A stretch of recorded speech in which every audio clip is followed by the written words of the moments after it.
It's a real pleasure to be able to speak to you here at Access World. I think a lot of us feel like that last person at the end of the Evolution cartoon here, head down, slouched over a device and not connected to the real world.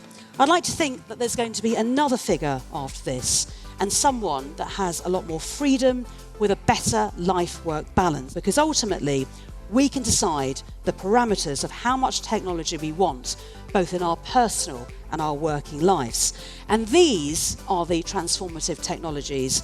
Now, the exact benefits of the cloud will vary according to the type of cloud service being used, but fundamentally, using cloud service means no more buying servers, updating applications or operating systems, or disposing of hardware or software when it's out of date. And the cloud is about sharing between devices, and this makes collaboration so much easier. Rather than downloading software to your computer, you can access software anywhere. Finally, I think the value is in the security of information. Things don't get lost. Well, let's move on to robotic process automation. Well, RPA is a way of getting robots to perform processes that have been previously left to us people. It can get through processes more quickly than a human. It can work longer hours.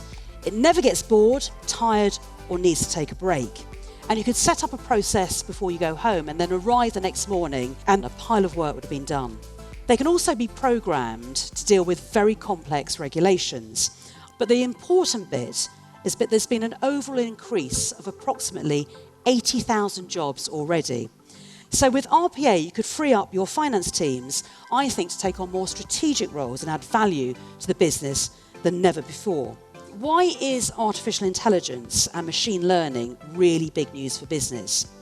AI and ML are about making decisions and solving problems. And the beauty of it, they can do it at a speed that surpasses what our brains can do.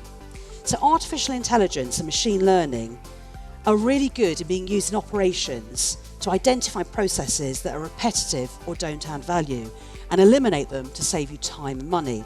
Well, let's move on and consider blockchain as a technology. Well, blockchain is a secure digital distributed ledger across a network of computers all over the world. Blockchain makes everything visible to the participants, so we trust each other more. We can trust, but we can also verify. And with transparency comes security. A lot of financial institutions put a lot of stock in how trustworthy they are. Now, in-memory computing is a way of using RAM, or random access memory, of several computers simultaneously. It gives us a huge amount of analytical power. It enables us to process transactions more quickly, and it means that we can crunch the sort of numbers that we need to understand the big systems such as transport networks. And the great news for everybody here is that if you've been used to new technology coming in and changing that technology every 2 to 3 years, which is incredibly frustrating, this is where you'll be very, very pleased to know that you don't have to do that anymore. Well, next up we have visualization. So what can visualization do for us?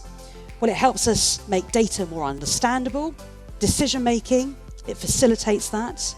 And by sharing these visualizations, it helps make us communicate better. And because visualizations are intuitive, it helps to foster trust. Well, let's move on now and look at advanced analytics.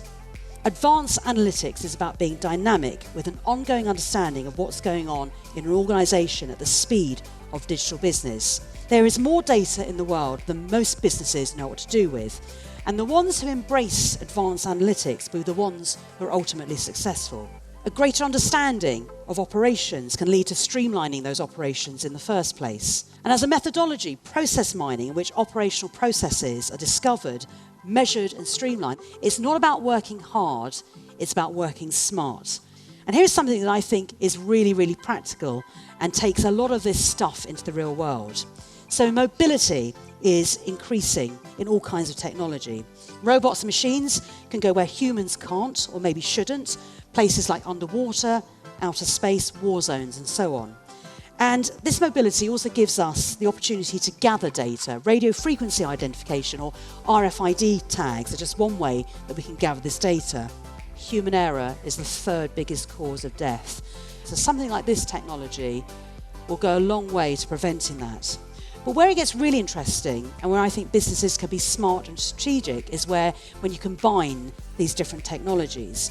Genuine human interaction is something that cannot be replaced by machine. Machines can advise, they can give us data, they can make accurate predictions about outcomes, but they are hard to follow. And leadership is an emotional human experience.